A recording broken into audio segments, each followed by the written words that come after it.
Hello, everybody, and welcome to the latest episode of Tales from the Fandom. It is January, and I am so excited to have this next guest join me today.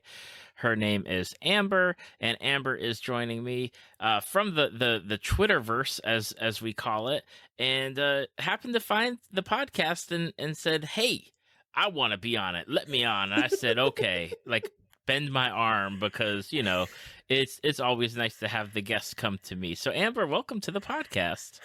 Hi, David. Oh my God, thank you so much for having me on.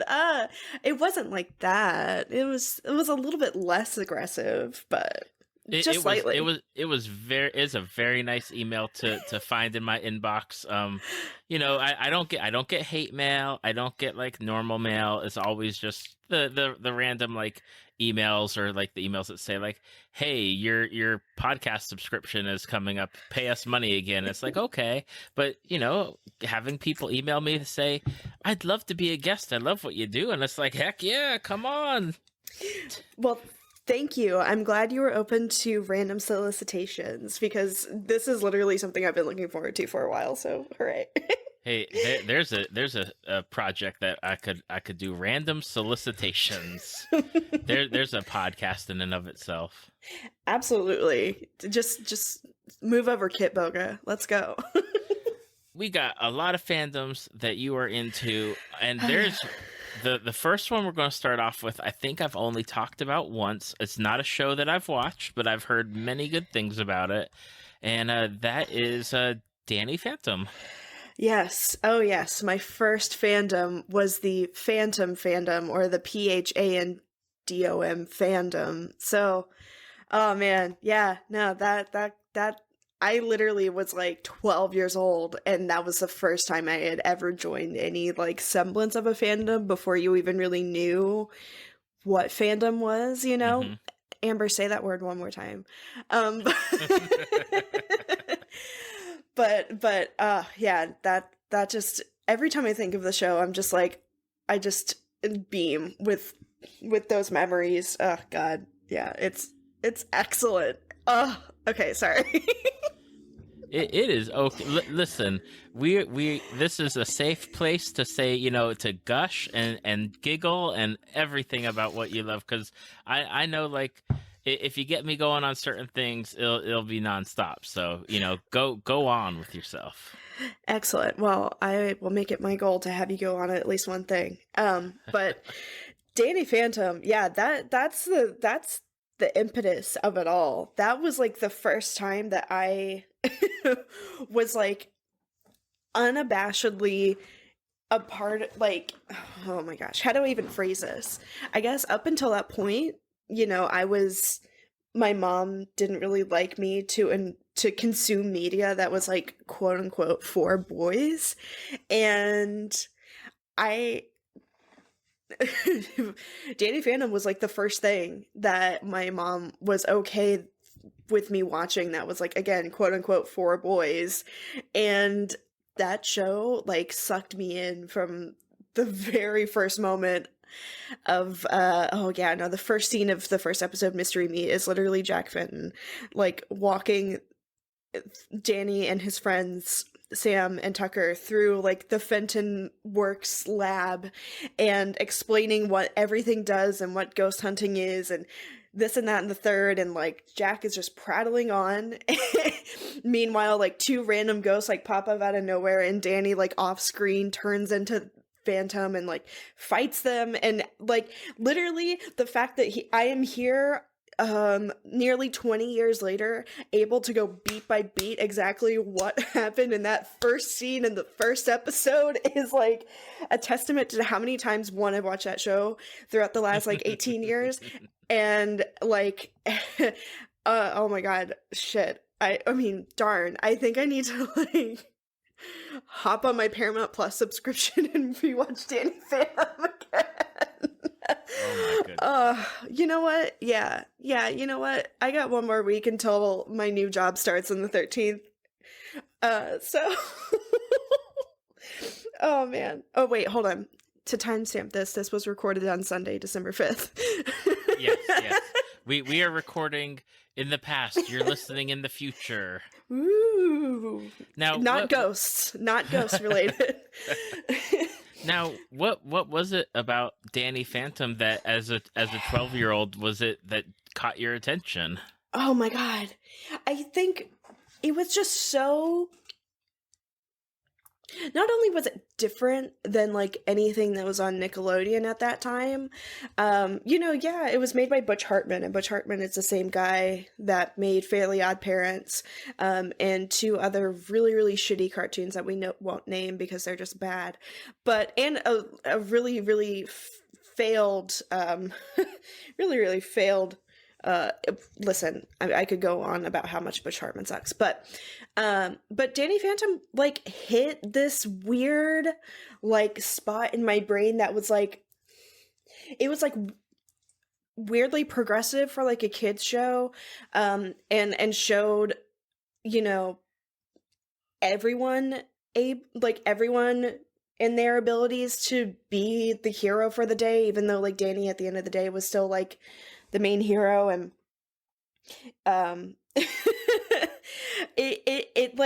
it also still had like a flavor of all of the other shows that like preceded it and like just kind of made it better. So there were elements of like Dexter's Lab, of like, the kid has the secret lab and like the secret, things that they're hiding from their parents, and it still had that, Butch Hartman animation style, or Butch Hartman Steve Marmol animation style that you saw in like Fairly Odd Parents, and I mean, there's some elements of Powerpuff Girls, but like it's still coalesced into something like really unique. And again, I think it was a lot of it too was like because it was the first media that I was allowed to like openly consume in front of my family that was targeted for all genders. Like, I don't know. But I also just remember, like, it was also around the advent of the internet being, like, coming into my conscious, like, full force. So I was allowed to, like, be on Nick.com all the time and play the games, and I was allowed to like go on the Nick.com forums and talk about the show in real time with other like 12 and 11-year-olds who had permission from their parents, and like you could then go over to Neopets and like role play people playing Danny Phantom on the Neopets boards, and it just, I don't know, it just, seeing the way it popped up, oh my god, yeah, I completely forgot about the deviant art communities too. Oh man. Oh my goodness. Yeah, there was just a lot. There were like, oh man, sorry, I literally just remembered it's all coming back to you. It's all coming back to me now. Yeah, like, oh my god, the Danny Phantom message board was, oh my god, that was my first taste of like a fan message board, like solely dedicated to that thing. It was an old Pro Boards board, and it was like green text on black backdrop, and it was ugly as hell. But like as a kid, and you're with other kids for the first time, like really finding this place where you can like talk about, it just it was like my first experience like having like an online presence too, and getting friends, and I think that's what really made it so special too, was like it was my first experience in having like internet friends that I could like check in on, and I was invested in their life too, because we all had this uniting thing of this show that unfortunately ended on August 24th, 2017, my 16th birthday. I'm not bitter. So yeah, it like, it just,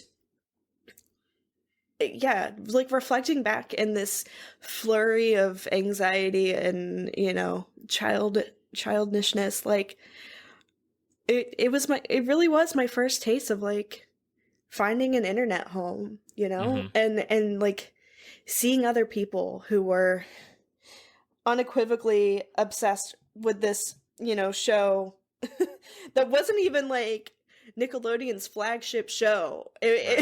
Like at the time it was still SpongeBob and still Fairly Odd Parents and still Jimmy Neutron, but like and Avatar was picking up around the time that like Danny Phantom was in like its second season too. Yeah, it just, we could see ourselves in these, in these characters of like these, freshmen in high school who weren't too much older than us, going through the trials and tribulations of like preteendom, except we just didn't have ghost powers. And, feeling like outsiders. Yeah. Yeah, like you answered a number of questions that I was going to ask. So yay! No, I just love it is okay because I was going to ask like what was the draw for you as watching the show, and you definitely nailed that one already.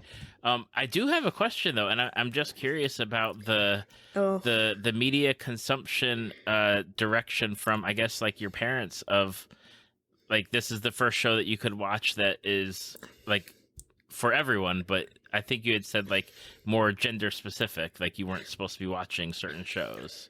Like as a kid, my mom only wanted me to like watch things that were like for girls, quote unquote, which, included like Powerpuff Girls and like My Little Pony and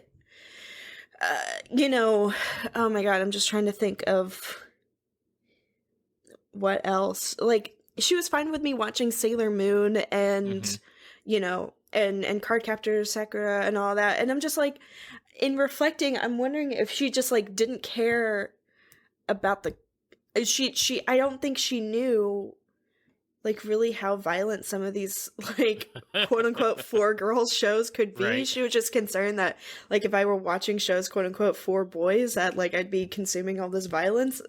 And I'm like, it's over here. Like Powerpuff Girls showed a lot of blood, a lot, and like teeth.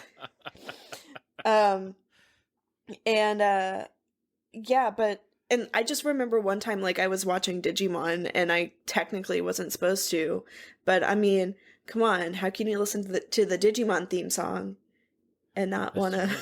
Yeah, that's right. Like that theme song pops into my head quite often at times. It's like I just have to belt it out and be like, I don't care, but I'm in the car, so nobody can hear me.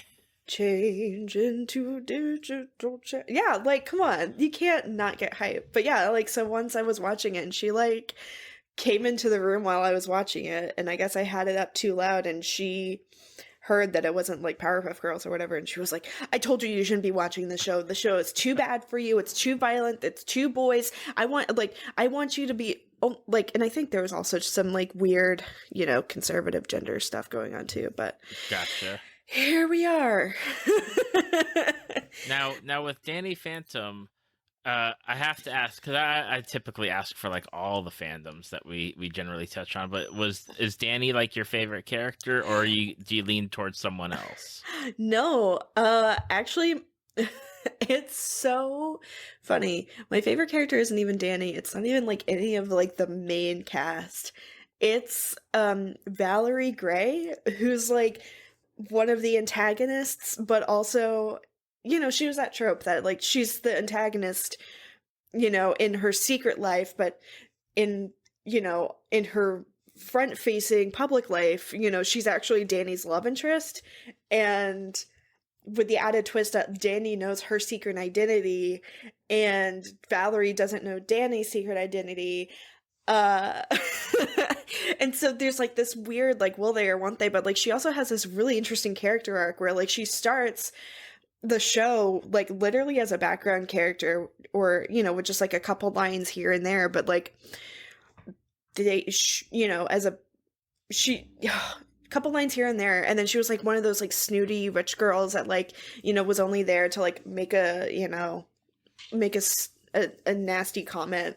Mm-hmm. And then she actually, it was like the start of season 2 where there was a moment where like Danny's involvement with ghost hunting, as Phantom started involving, like it's actually like ruined her dad's career, and so like he lost his job as a result of it's just a long series of mishaps, and so like Valerie's parents end up like moving to like, or Valerie's dad or what have you moves, they ended up having to move, and he loses his job and all of this, and then she's like fully dedicated into like fighting like the ghost boy, but she doesn't know that the ghost boy is the dude she's crushing on. So like it's just this really, really interesting character. Oh god, she's really, really beautifully developed through like the remaining couple seasons of the show, and she should have ended up with Danny in the long run and not the cop out with Sam, and I'm just mad about that they built up the Danny Valerie relationship a lot more organically and a lot more interesting, like, than just oh, you've been my best friend this entire time kind of. I hate it. Okay. I'm not here 30 years old bitter about a children's show that aired in 2005. It's fine. It's fine. It's totally fine. Listen, fine. It's the same thing with the people that I talk with that come on about Avatar: The Last Airbender, and they are on the Zutara train of Zuko and Katara being together, and the voice actors are like, yeah, it should have been that, and the story went the other way. And listen, I understand completely. I agree with those opinions. They are correct opinions. God. But I wasn't as big of a, like, I'm a fan of Avatar: The Last Airbender, but like Danny Phantom took all of my attention, or most of it anyway. Yeah.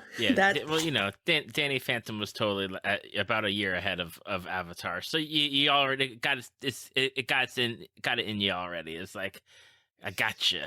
You got to watch me. Yeah, and Avatar led into Danny Phantom, at points, so it's fine. But yeah, it wasn't like I just yeah. I just really think that season 3 of Danny Phantom was a joke, and the ending of the show was a joke, and I'm mad about it. I don't want to spoil the ending, but just know that a diehard fan of the show thinks it's a fucking nightmare. Oh, a dang nightmare. I'm sorry. I tried so hard. It is okay. Well, I was bad. I was going to wrap up this part with the question of like, would you like to see Danny Phantom come back, like in some version? Because everyone, especially now with like the Paramount Plus and all the stuff that they're doing, would you like Danny Phantom to return, or is it best left as back in the 2000s? See, I don't know, and I mean, okay, I guess this is a two-part answer, because would I like to see it come back? Yes, I think with a new set of writers and like people who grew up with the show, I think they could do like a 10 years later kind of thing, or like a Danny in adulthood kind of thing, like they're doing with iCarly, and I think it could go off well. But my thought is, could it work? Because Butch Hartman, who is the creator, like I mentioned, he's the creator, left Nickelodeon a while ago, like a couple years ago, to pursue like creating his own like family-friendly kids network. And I'm sure if you Google like Butch Hartman O-Axis network, you can get all of. I'm not going to go into that nightmare. Yeah, I got some information up. I'm looking it over as you talk. It's a lot. So I don't know if Butch would have the rights over the show. So I guess I would only want Danny Phantom refresh if Butch didn't touch it. Gotcha. But I don't know if he does still have the rights of the show, if he would allow it to happen. He does this weird thing on his YouTube where like he teases like, this is what I would have liked Danny Phantom to be, 10 years later, whatever. And it sucks. So it's bad. It's real bad. It's one of those things where it really depends on the creator when they come back and are like, well, if I had had this and this would have been done this way. And like for some, it's like really retroactive of, yeah, I don't think you would have, but you're just saying that now. And then others, like you can tell like their sincerity of their like the love for the show or the characters and the story. But Hmm. man, it is something where it's like, oh gosh, like maybe you should just give it a rest. Right, right, exactly. Like, I mean, another fandom of mine that I've like since renounced, Harry Potter, like, Hmm. oh boy, stop. Stop. Yep. Like, stop it. Get some help. Stop trying to make more money from that series. Oh my god, you've already ruined all of your goodwill. But yeah, like that's kind of the way I feel like if Butch Hartman ever did. That's also what makes me think that he doesn't have the rights to the show, because I feel like if he did, he would take his bad ideas and bring them to fruition. But instead he's just stuck, sketching at his desk in his, basement, Hmm.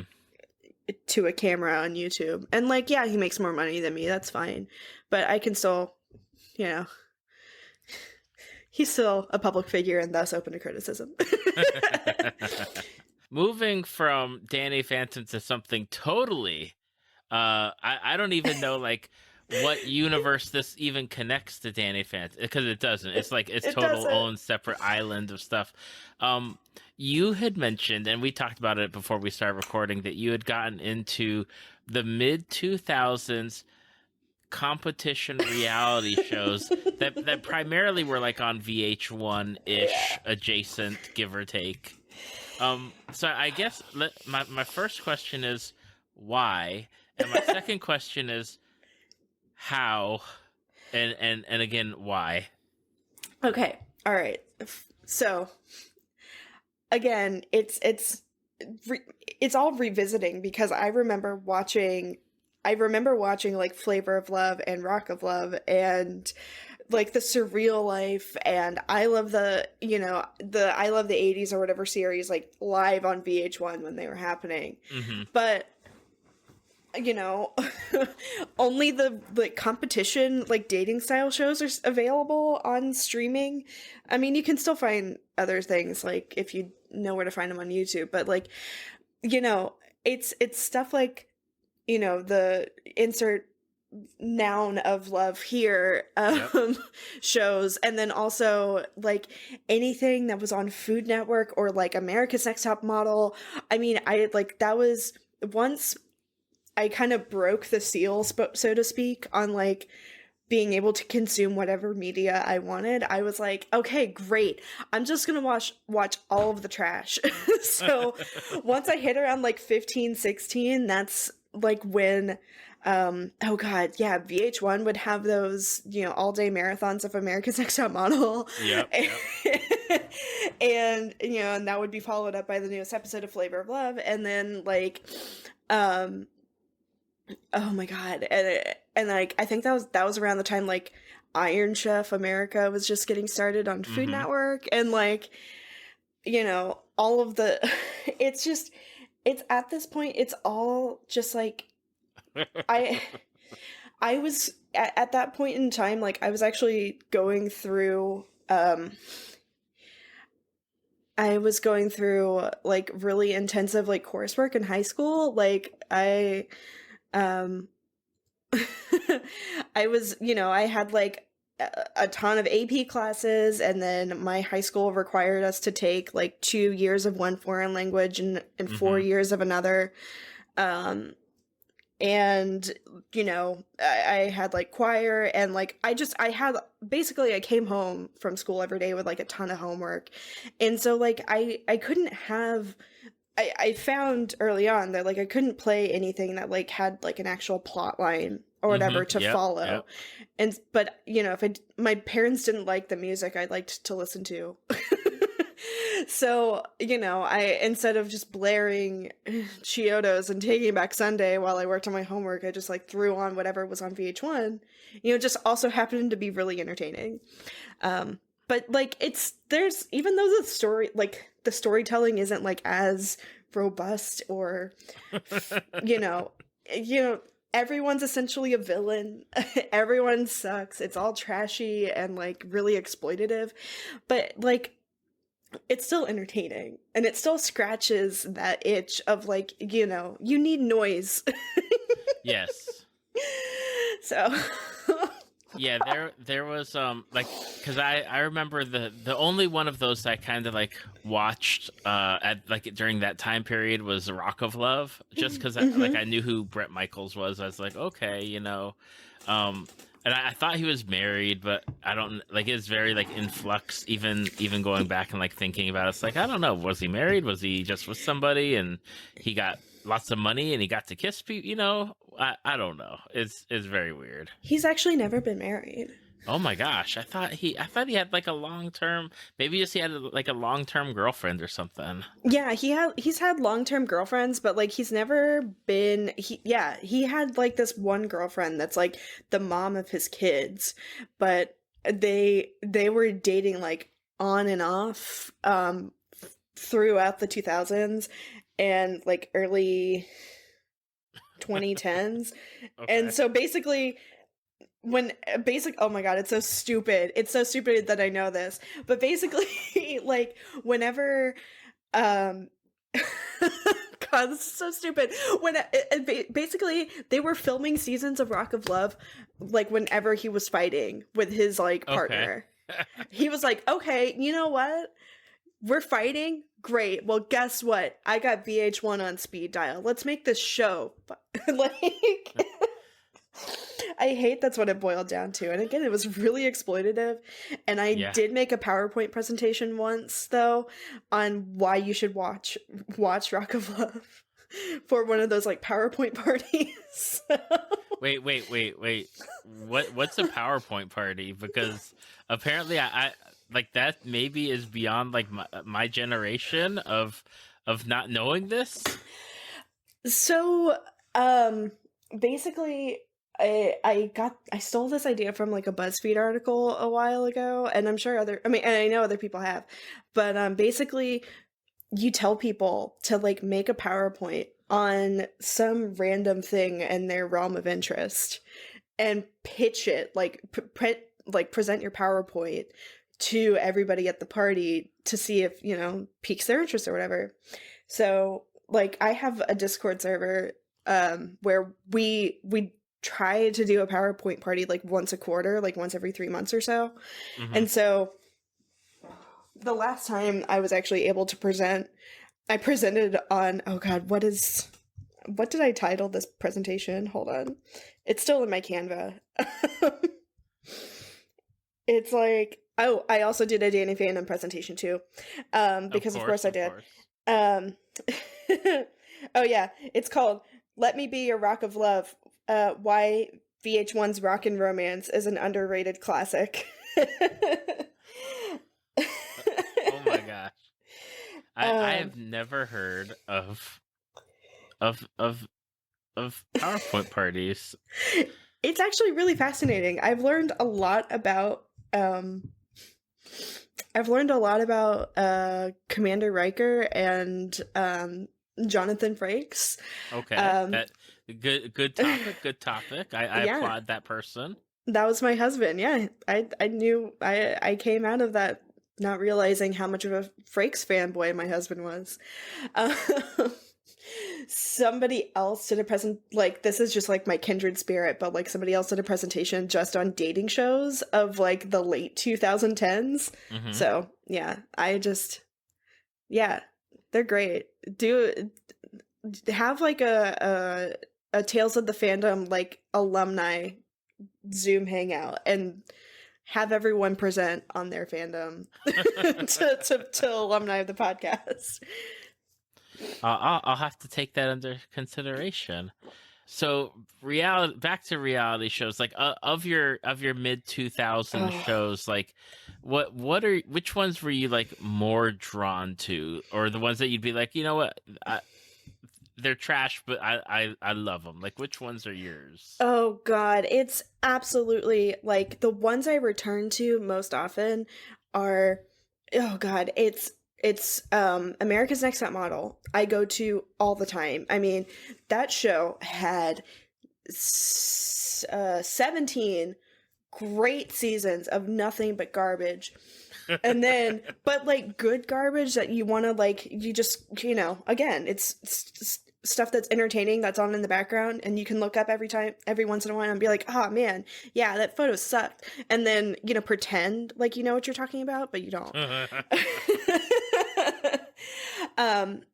And then once the college edition of America's Next Top Model hit, that's when the show really got off the rails. But I digress. But the other shows, like I just rewatched Flavor of Love, or at least the first 2 seasons of Flavor of Love, because they're both on Hulu.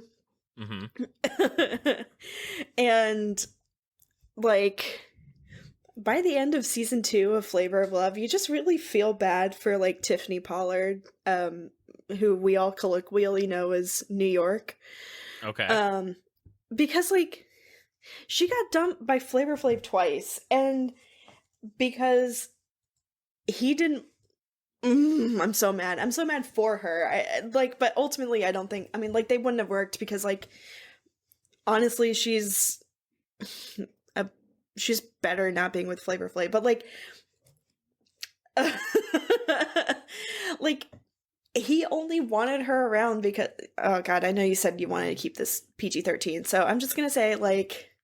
She got played. She got played for 2 seasons, and she deserves better than that. I mean, and she's doing all right for herself right now, and she like got 4 seasons. No, like she got. Hold on, she had 2 seasons of I Love New York. Then then New York Goes to Hollywood, and New York Goes to Work. Yeah, 4 seasons of like spin-off shows off of being dumped by Flavor Flav twice. And she has, like, a new chat show on VH1, too. So, I mean, like, she's doing well. I just, I felt bad for her after, like, yeah, in season 1, she was, kind of the worst. But, when you're 22 and it's the first time you're on television, and you're on television to date a member like any famous person, I'm sure you would also be the worst version of yourself. So, sorry. Yeah. I have this being like literally I just finished watching Flavor of Love like a week ago. So these are very fresh thoughts. that is okay. It like I never watched that one, and I never watched like I did watch. I will say I did watch America's Next Top Model. I'm trying to figure out which because I watched a few of them, and it always cracked me up when they would criticize something, and it's like, but you told them, like, you wanted them to do X, Y, and Z, and then they do it, and they're like, no, I don't like it. Like, no, you didn't do it right. And it's like, what? But you told them to do that. Oh, yes. Okay, a great example of that is Danielle, who was the winner of season... Hold on. 6? Yes, season 6. She won season 6. And she had this gap in her teeth, like in her front teeth. And it was cute. It was like a cute little gap. But they wanted her to not only close her gap, but because she was also from, I believe she was from Louisiana, and they wanted her to get rid of her accent and her gap tooth. And like, she was like, no, but this is what makes me me. Like, is there a way we can compromise? And they wanted to like send her to speech lessons, and like she eventually like compromised a tiny bit. She had her gap closed like a teeny tiny bit, right? I mean, but I mean, that's still major dental surgery. And then she started working on like quote unquote accent training, which is, I mean, let's be real. A black woman from Louisiana who has a gap in her teeth and like speaks with an accent, you're being racist, Tyra Banks. Like, you're being colorist. But Um, so here's the kicker. She still won that season, which is well deserved. She crushed it. But like they gave her so much like nonsense for going through all this, and they were like, well, we're upset with you that you didn't close the gap enough. And then something like 10 seasons later, there's one girl who has like a teeny tiny gap in her teeth, and they're like, you know what, we want to exaggerate it, make your gap bigger. And so they like put that girl under like extreme dental surgery to widen her gap tooth, when I'm like, what the heck did y'all do to Danielle though? Like, anyway, I have a lot of feelings about this. There's also a lot has come out in the past like 10 years about how terrible Tyra and the producers were to those girls in that show. And it's like, it's hard to watch Top Model now, knowing that. And yeah, it just, yeah, it's more so like how to become an advocate for the for the alumni of Top Model. Mm-hmm. So yeah, it's a lot. It's a lot. It definitely is. I know. Like I have my guilty pleasure competition reality shows, and I got access to oh gosh, the Paramount Network, of course, yeah. Paramount Plus. And it's like, how many seasons of The Challenge can I watch in a row? And it's like, I can watch like 8 seasons of The Challenge in a row before I get burnt out. Thank you. I've never seen The Challenge. I've never seen Real World Road Rule. Oh, one, because I can't pronounce it. Two, all those R's like mess me up. But like The Challenge, it seems like The Amazing Race, but like made by Johnny Knoxville or something. Yeah, it's. I mean, I grew up with like watching Real World and Road Rules, okay. So I know some of them, but then I don't know others. But I know them from the challenge seasons because that's all they do essentially is they just keep coming back, and it's like, okay, we'll see what happens this year. You know, go on. Like I'm always impressed by like their like stamina and athleticism, because dang if they don't do stuff that I don't think other like actual athletes could do. So here's how this ties back to Flavor of Love. Wonderful.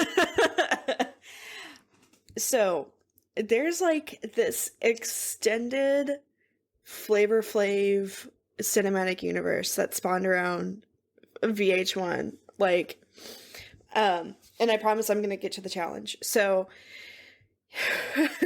we had, oh my God, Surreal Life Season 3, which was the season that Flavor Flav and Bridget Nielsen met and fell in love on. Then they had they had their spinoff show Strange Love, and then their relationship didn't work out, so that's why Flavor of Love was made.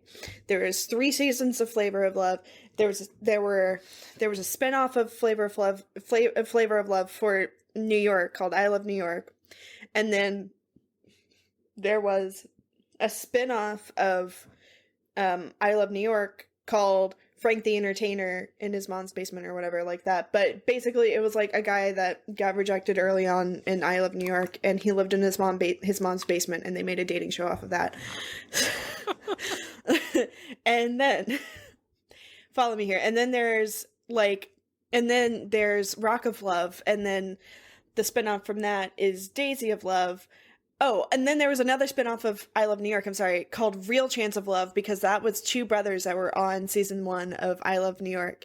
And one was nicknamed Real, may he rest in peace, and then a second one nicknamed Chance. And so they had their own show. And then, so Rock of Love had 3 seasons, including the 3rd season, Rock of Love Bus, that is just awful. Mm-hmm. It's bad, but so funny. And then there was Daisy of Love, who was the girl that was like runner-up season 2. And then there was Charm School. So Charm School takes all of like the quote-unquote like worst behaved girls, and it started with Flavor of Love girls, and there was one that was Rock of Love girls, and then there was one that was Flavor of Love girls and Rock of Love girls. Now, all to say, all spun off of all of that. Also, there was a spin-off from Rock of Love called Megan Wants a Millionaire, but that was canceled 3 episodes in because the dude that won or something actually murdered his girlfriend. and, and anyway, so all of that to say, the ultimate spinoff from all of these shows in this extended cinematic universe is I Love Money, where they take the alumni from all of these shows, similar to The Challenge, and put them through like weird physical challenge for like $100,000 or something. And then by the end of I Love Money, they started having like people who were who used to be on The Challenge on I Love Money. Okay. See, now I'm gonna have to look all this up because this is bigger than the Marvel Cinematic Universe. Apparently, it is the most ambitious crossover of all time, and I'm pissed that there wasn't even a nod to it during the Avengers. Come on, Marvel. Oh my Get goodness. your shit together. It is a letdown for sure. Like, Yeah. What is up with that? Yeah, no, I spend too much time thinking about this, and this is why I'm stuck in. This is why I'm stuck in watching. Imagine what I could do if I spent less time thinking about Flavor Flav. That is a quote right there. You can put that on anything. Imagine if I spent less time thinking about Flavor Flav. Oh God. What do I need to use to promote this episode? That quote right there.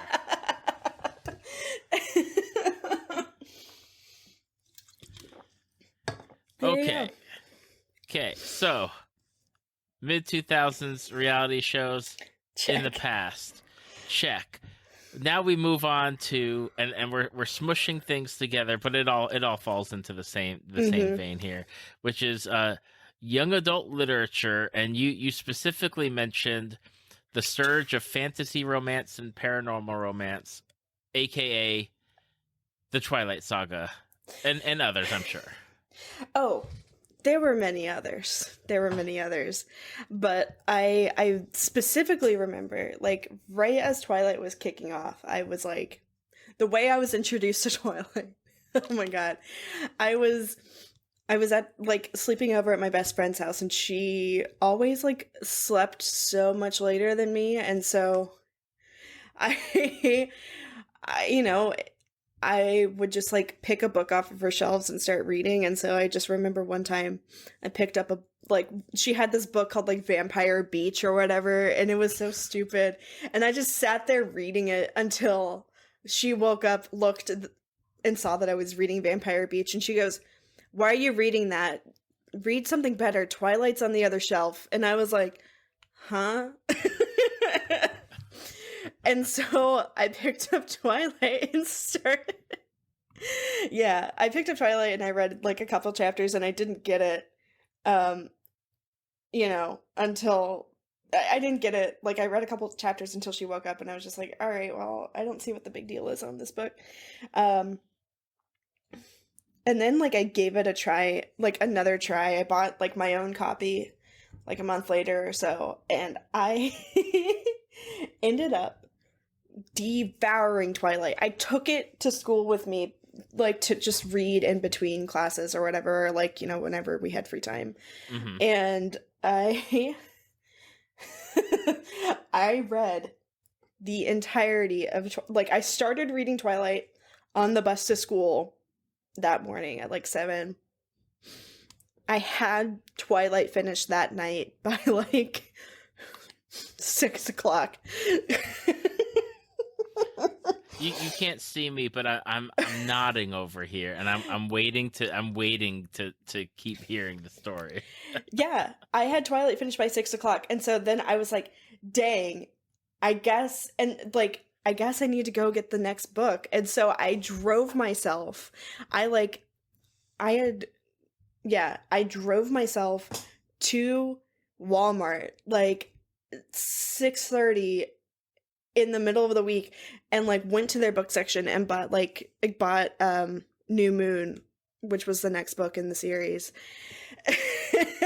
And it took me a little longer to get through New Moon, but there was a lot going on there. But oh man. Oh man. Yeah. And then so yeah, I also remember specifically the summer Breaking Dawn came out because I pre-ordered that book. I pre-ordered that book and I took it to summer camp with me, and instead of participating in summer camp activities, I like sat there and read Bella Swan painfully like lose her virginity. And instead of doing summer camp, my last year as like a teenager, I freaking read Breaking Dawn and that nightmare. So, all that to say, when I eventually made it to college, I took a class called Girlhood and Pop Culture. I was a women's studies minor. And so one of the things we had to do actually at one point was like analyze the Twilight fandom. My teacher was really interested in like looking at Twilight through like a feminist lens and like seeing how Twilight and like that the fandom that surrounded the saga like really kind of shaped, you know, how girls growing up like saw themselves in Bella Swan, or you know, moms. Actually, the way that I approached my paper that I wrote, I think I still have this paper actually. Let me check my Google Drive. Oh my god, wait, yes, I still have this paper. Oh my god. Okay, yeah. It's called She's with the Vampires, what the Twi Moms, quote unquote Twi Moms fandom says about parenting and teen culture.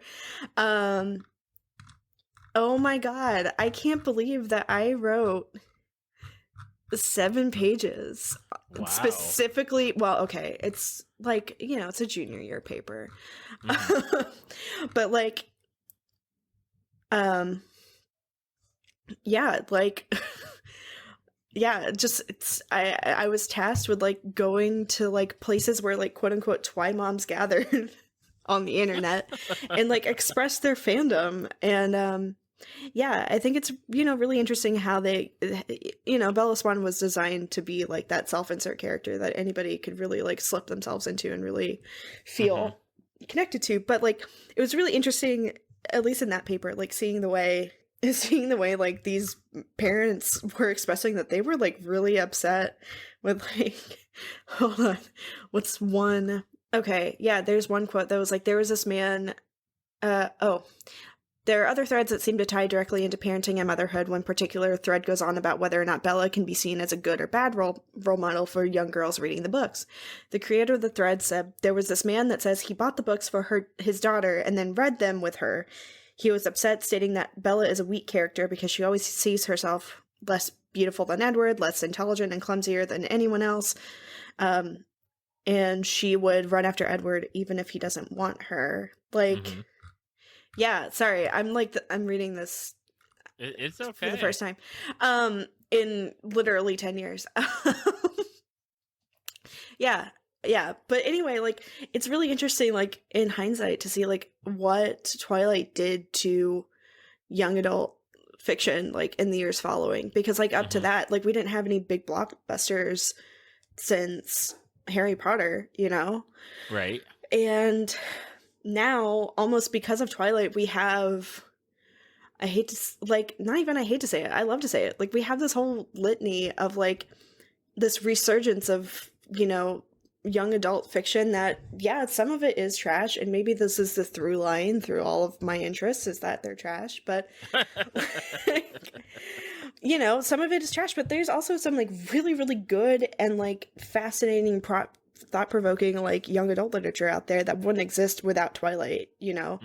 Like, yes, Bella is a bad person to look up to. That is not a person you want to be like.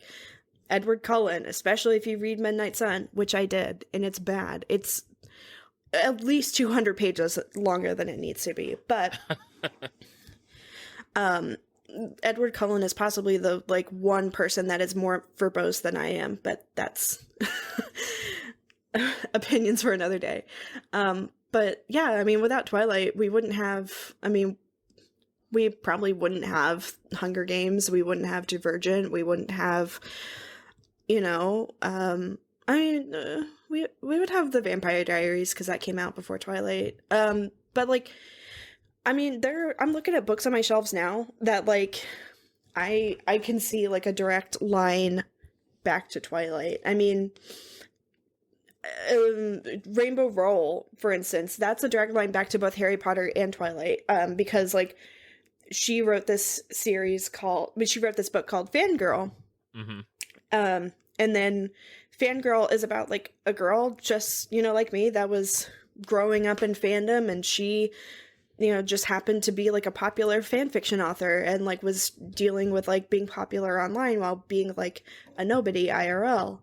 And then Rainbow Roll ended up like publishing the quote unquote fan fiction that existed in that universe as like real novels. And they're heavily inspired by Twilight and they're heavily inspired by Harry Potter. You know, I know Throne of Glass and anything Sarah J. Maas has ever written would not exist without Twilight. I know.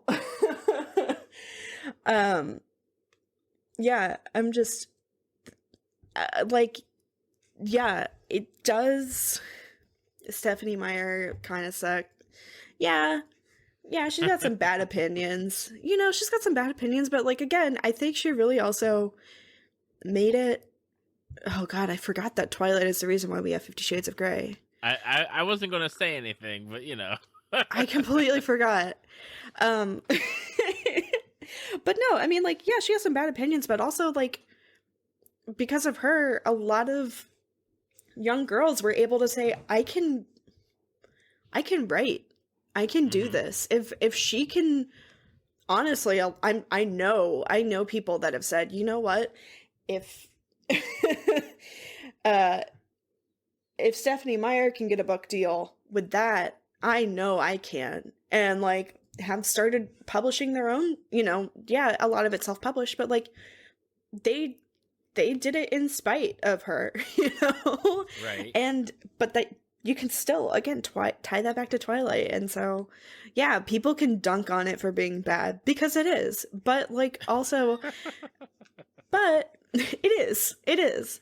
I mean, listen, it's also really racist and it's really sexist and it's really homophobic, and it's also homophobic for what they did to Anna Kendrick in the first couple movies. So, but like,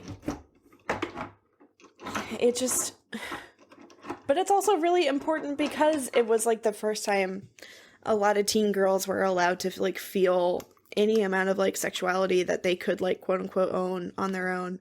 Mm-hmm. And like, you know, I think it also obviously, thanks E.L. James, awakened like a lot of like dormant sexuality for like a lot of like moms who couldn't feel like they could be. So Stephenie Meyer, you're not a fave, and you're definitely problematic, but thanks, I guess.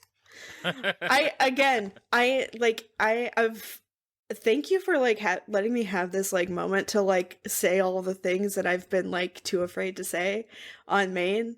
Well, I mean, this is going to be on Maine at some point because it will be published.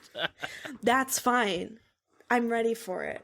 But you know, you know what I mean? Like, you can't do, I mean, you could, but it's difficult to write a thread all about how you hate Stephenie Meyer, but also I'm kind of grateful to her for like what she's done for like women in literature and all of like the doors that she opened, and you know, it's whatever. The host was also really bad. Like, listen, Stephenie, like just stop writing, please. But thank you. But before we jump off this topic, like if there's a young adult book or book series that you would love to recommend, what would that one be? Oh my God. I wish I could take out my microphone and just go through my... Okay, what I'm reading now, it's... Actually, I'm reading a couple things, because I have Book of the Month Club. Hold on. Let me take 1 second, and I'm going to grab some things from my bookshelf. Of course. Okay. So I guess some of these lend themselves to being more like quote-unquote new adult, but that's just like a genre that is like spun off of young adult. It's basically young adult, but they have sex. So... yeah, Fangirl by Rainbow Roll. Again, it's those R sounds that I can't say. Gotcha. Fangirl, like, that was what I mentioned before, that, like, it's about this girl, Kath, who is a college sophomore, or, yeah, and she writes, quote-unquote, Simon Snow fan fiction, which is, like, the fandom she's a part of, and she... like gets really popular writing fan fiction online, but she's forced to like explore... Oh, I might have to reread this soon, actually, now that I'm holding it in my hands. You know, she's forced to like, you know, she's like in a creative writing seminar, and she only ends up writing like from her fanfiction perspective, and like she has a teacher that really starts challenging her, and she's like, well, this is the only thing I know, like I don't know how to not write this fanfiction. So I promise it's really fun and engaging and interesting. But yeah, Fangirl by Rainbow Roll, it was really cute. I guess I'll go in order of cute. Red, White, and Royal Blue by Casey McQuiston it's really popular right now, but basically it's like set in alternate timeline US where Trump was never president, and basically it's like this, you know, America has elected our first woman president, and she has a son who falls in love with the Prince of Wales. Mm-hmm. And so they have this like, you know, very internet-y romance, and, you know, will they or won't they, you know, we're kind of rivals, but not, and it's really cute and fluffy.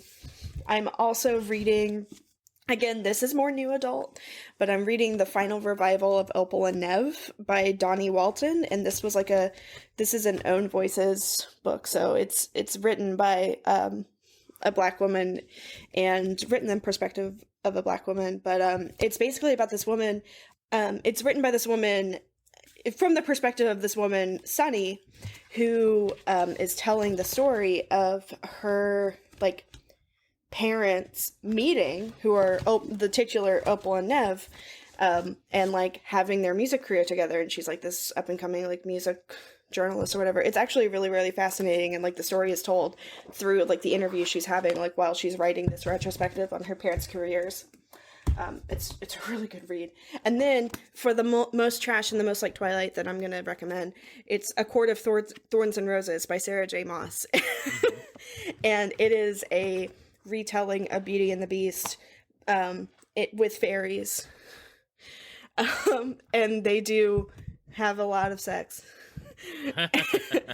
but it's really like this was like one of my favorite pandemic reads, of like just going through and reading this, and it's ridiculous, and it's also that like sweet level of trash Twilight was, but it's actually like written pretty well.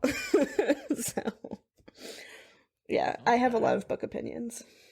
I just have a lot of opinions. Awesome.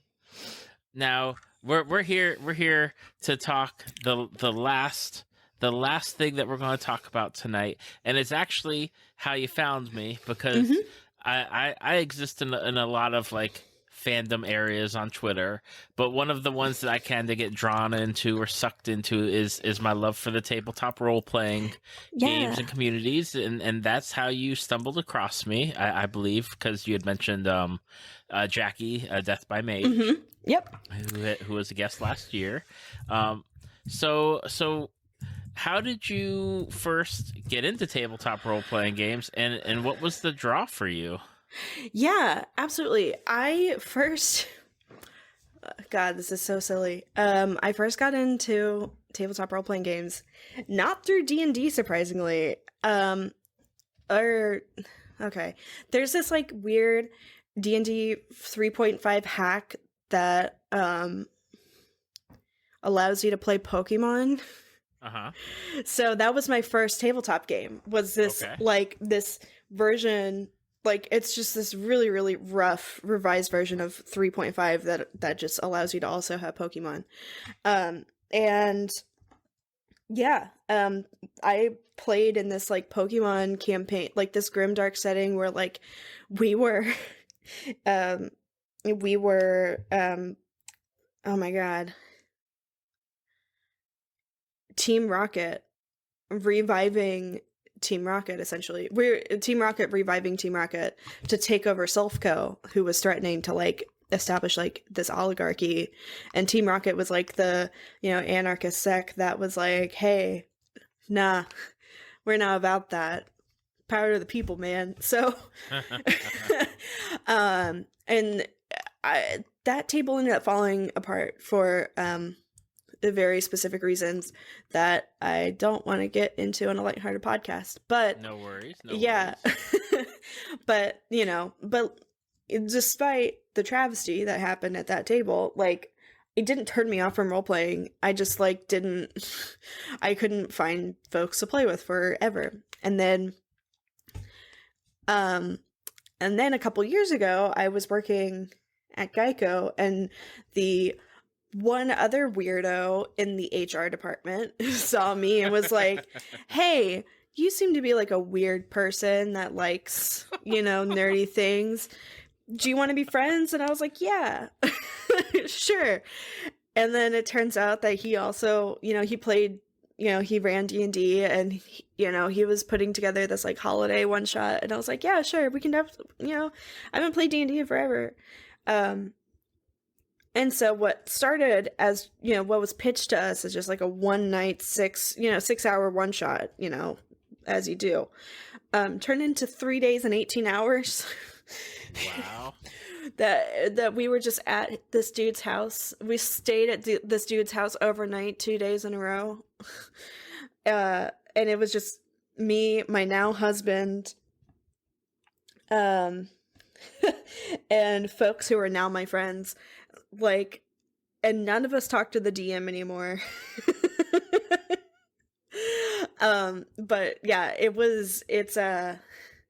yeah, like from there, after that like fighting the Crimborg session, I just really fell into TTRPGs, and like, you know, I played like one-off like Adventurers League games like at my local comic book store, my local game store, but like it wasn't until pandemic that I got into TTRPGs like for real. And because suddenly I just had all of this like free social time. Right. And like you do. Yeah. And I mean, from the start of pandemic, I like started a Discord server to play TTRPGs with folks. And like, here we are, like a year and a half later. And I'm editing games now. I'm streaming. I'm writing games with people. I'm running people's social media for TTRPGs. Like, what? Who knew? But yeah, like this community has really, you know, I think just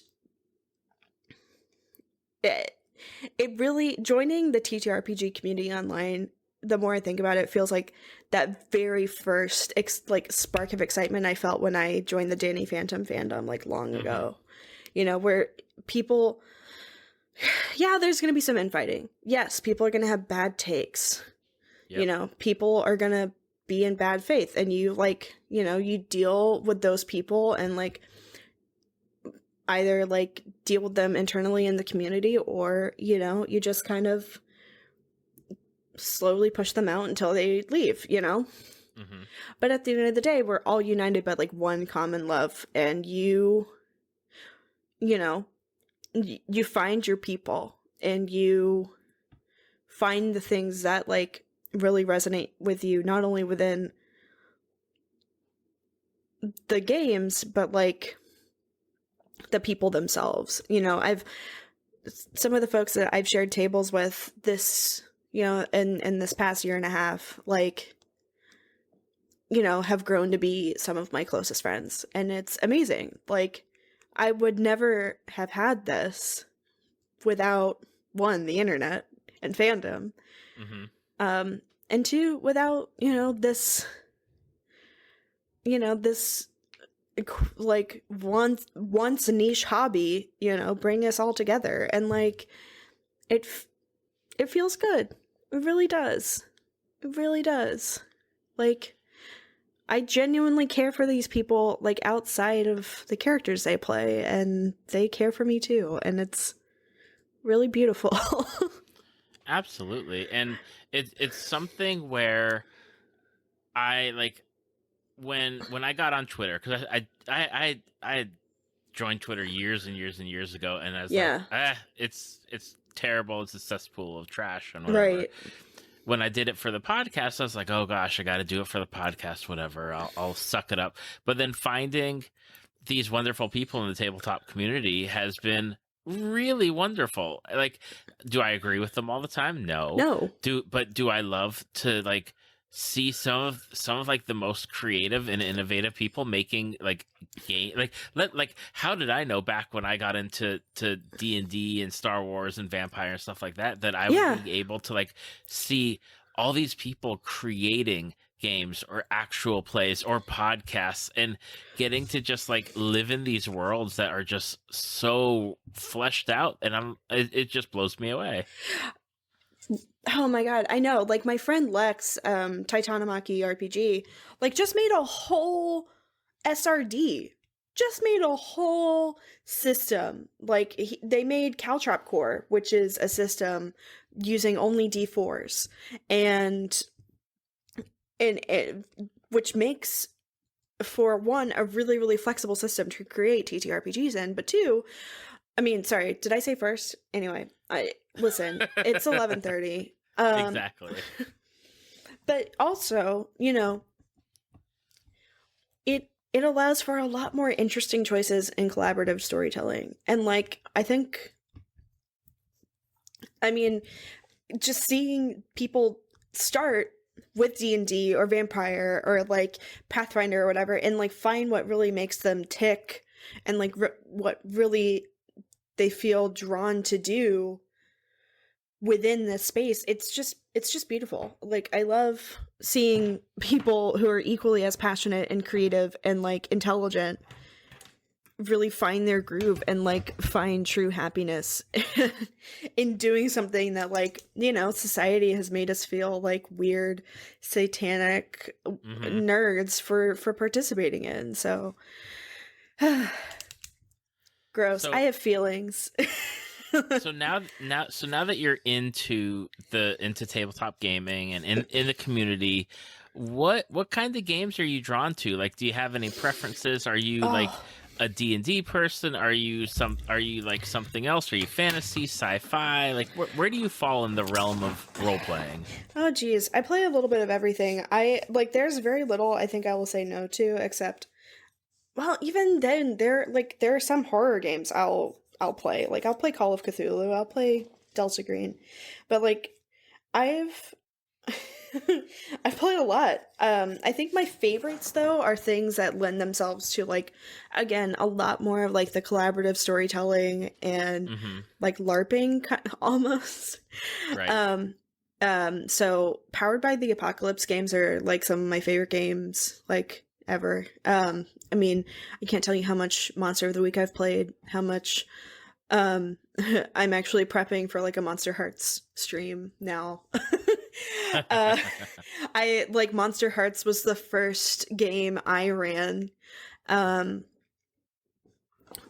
because it just was easier for me to like tap into that side of GMing, because one thing that I guess maybe you've picked up on a little bit, but like, you know, my degrees in journalism and like storytelling really is like my soul. It's my heart and soul. And you know, games that allow me to do that, or anything that allows me to do that, to tell the story, is just, and not just tell a story, but like tell an entertaining story that like everyone feels connected to, even if they're players, they're the GM, they're listening to a podcast or like watching an actual play. Like,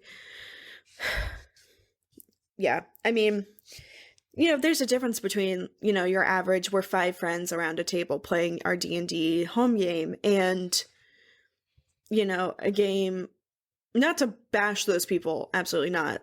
That's a great start for a lot of people, but like what really gets me interested, especially as a player and a listener, is like, are you telling a story with characters that are engaging and make, when I say bad choices, I mean like are not afraid to like fail and not be Right. the perfect ones. Oh, oh God, I love it so much. And I guess that's, you know, you can just, looking back at like all the things that I've mentioned tonight, like, yeah, the storytelling Danny Phantom was like the first like real like episodic show that I watched that like followed like, you know, a timeline. You know, competition reality shows, there's still like a story that is to be told through the character arcs of like each individual person on the shows, like Twilight, and, you know, literally reading books, yes. But, you know, it all kind of ties back to that, you know. I got to do like my first IRL LARP recently, and it was all outdoors and everyone was triple vaxxed. And it was only like 30 people. So being immunocompromised, like I was like, okay, I feel a little safe to do this. Mm-hmm. So yeah, I got to do my first LARP recently, and to be able to be involved in like live action storytelling as it was going, oh God, it was amazing. In costume too, amazing. I have to say, like, of the role-playing realm that I exist in, LARPing is not one of them. I have friends that LARP, and I have friends, you know, they dress up and they go to the camping and all that. I'm like, let me just sit at a table. Like, I can sit at the table, and that's the extent of me. I'll just let me sit at the table. But more power to like LARPers, because dang, if, you know, I can't be in character like that, and I'm so proud of those that can. It's draining. It's draining when, oh my God, when we got back from the Outer Banks for Storm Wrecked a couple weeks ago, I like took a day off from work, and I was like, nobody look at me. Nobody perceive me. I need to get back into Amber. Like, yeah, but I mean, but that's kind of the thing I love about TTRPGs, is like that ability to like escape being Amber for a bit. Mm-hmm. And like be like, last night I was Tommy Wiseau, and it ruled. I love being Tommy Wiseau. That I played a Wild Magic Barbarian for a charity stream last night, wherein mm-hmm. I just, you know, was just a bad version of Tommy Wiseau from The Room.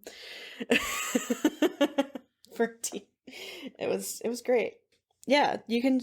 Sorry, TTRPGs make me feel a lot of good feelings, and again, there's a lot of drama. There's a lot of like nerds that want to just tell people, you know, to keep things the old way and do a lot mm-hmm. of gatekeeping. But like, if you can, you know, appropriately shut those, if you can shut those people down and get them away and like not engage with them. Yep. The tabletop space is really great and really wholesome, and I love it. So thank you.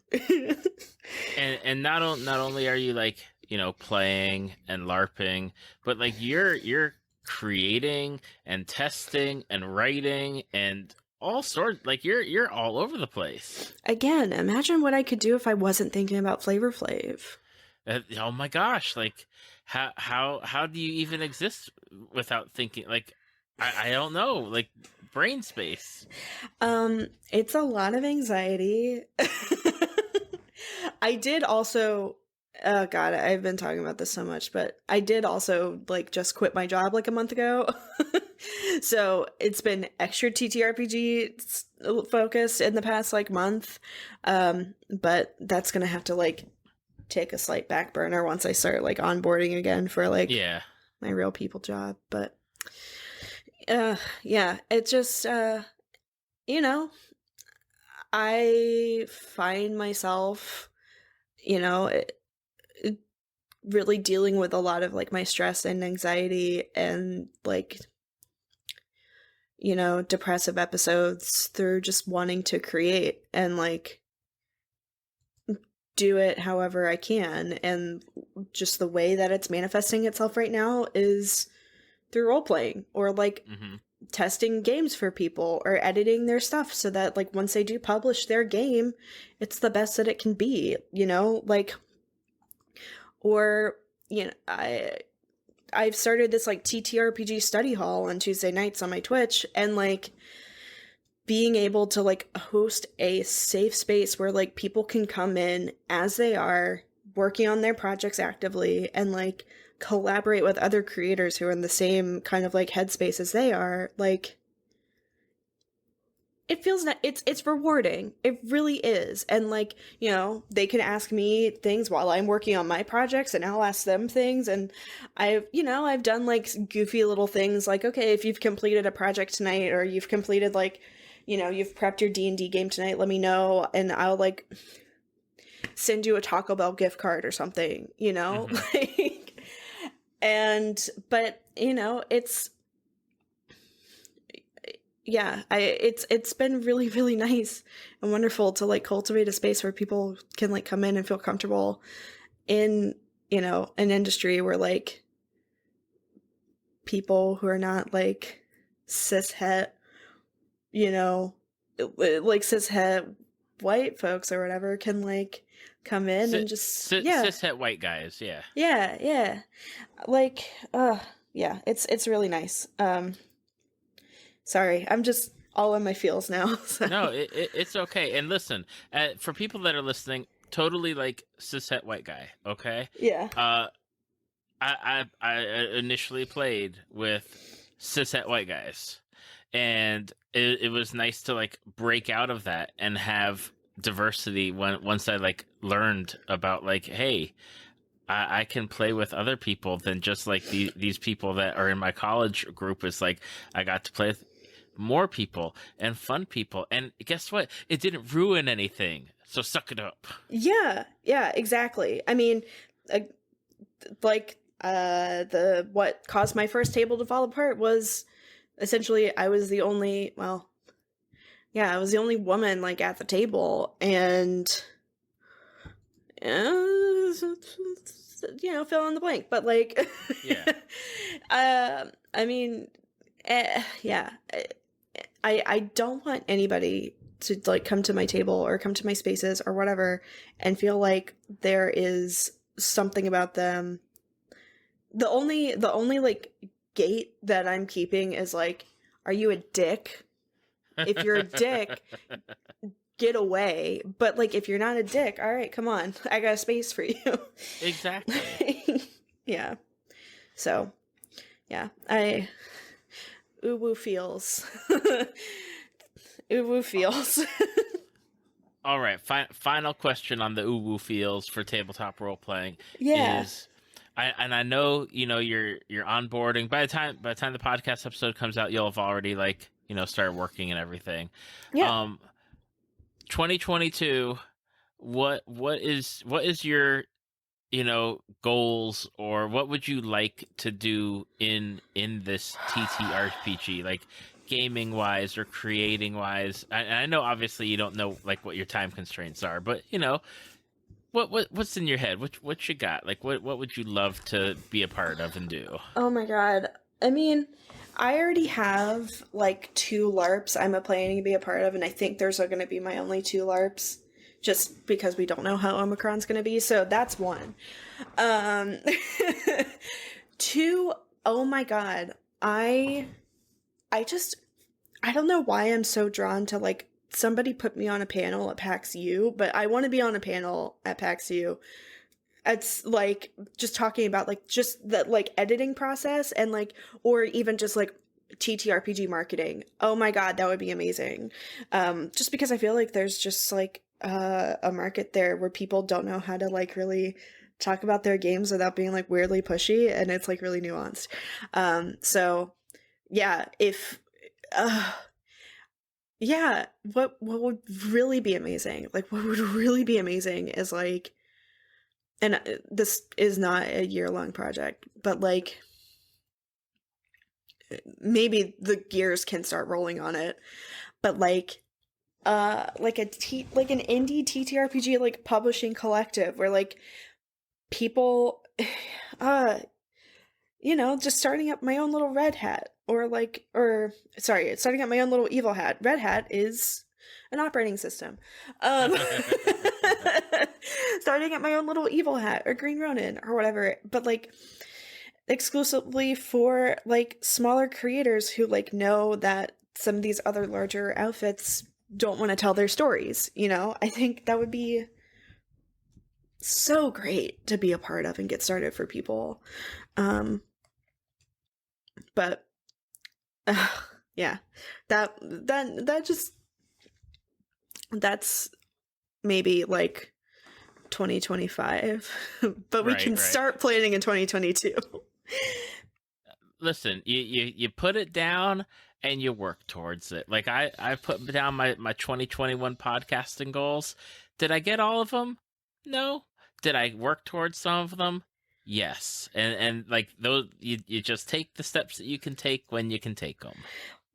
Listen, I mean, I didn't start, I mean, quote unquote professionally TTRPGing until July. It's December. Mm-hmm. Like, so much has changed, and like, so, I mean, just within the space, but also like the sky's the limit at this point, you know? And the only way to go from here is up. And I cannot wait to see the stories that people are going to allow me to tell with them. And I can't wait to like help like amplify other people's stories and like other people's content. And like, yeah, I think it's beautiful. So gross feelings. I'm gonna go pet my cat now, I guess. Well, before you pet your cat, for those people that have listened to you today on this podcast that we call Tales from the Fandom, where can people go and find you if they want to check out your work or see what you're doing or what you're up to? Yeah, absolutely. I mostly shit post about TTRPGs and other games that I'm playing and hanging out with my friends at TheSpaceJamber on Twitter, and that is TheSpaceJamber, like the 90s movie. It's like but with a burr at the end. Jam, but burr, yeah. Yeah, exactly. Yeah. The story of that is, you know, I was watching Space Jam and I was like, I could put burr at the end of that and that's my name. And that's literally it. But yeah, so at TheSpaceJamber on Twitter, or, you know, if you're interested in telling the best story possible and you are writing a TTRPG or you need some research done or you need some marketing done or whatever, hit me up at TheSpaceJamber.cool. That is my portfolio site, and that has everything I've worked on or been a part of in the past like couple months. So yeah, awesome. And I'll have the links to all of these in the show notes and on the Facebook page and the website. And while you're at it, just you know, just to pitch it a little bit, if you want to play Amber's game Fabulous Folkish Baking Program, based on a certain show that's on the BBC that sometimes talks about soggy bottoms, you can check that out. There's a link on her portfolio, so you can check it out and buy it for $5 and support Amber, and you know, maybe even stream it. That'd be pretty cool, or bake or something. I don't know how it works. I don't have it yet, but I'm interested. Yeah, well, you're playing through a whole episode of Fabulous Folkish Baking Program, TM. And there's opportunities for like, it combines my love of like competition reality and tabletop games, and it's really good and wholesome and I love it. And it's probably the only game I'm ever going to make solo, so. But yeah, no, David, this seriously, I needed this conversation. It was so good and wholesome, and I've had a really stressful day. So thank you for having me on. This is wonderful. Well, it has been my pleasure. So thank you for emailing me, because without you emailing me, I don't know. Like, I'm glad that this happened. It was fate.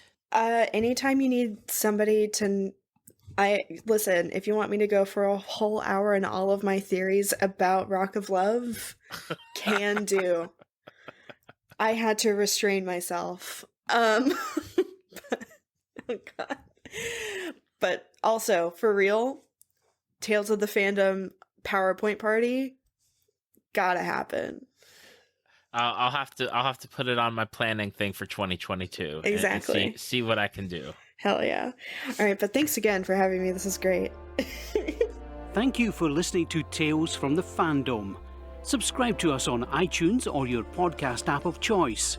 Follow us on Facebook at www.facebook.com/talesfromthefandom to see photos, links, leave feedback, and check out upcoming guests.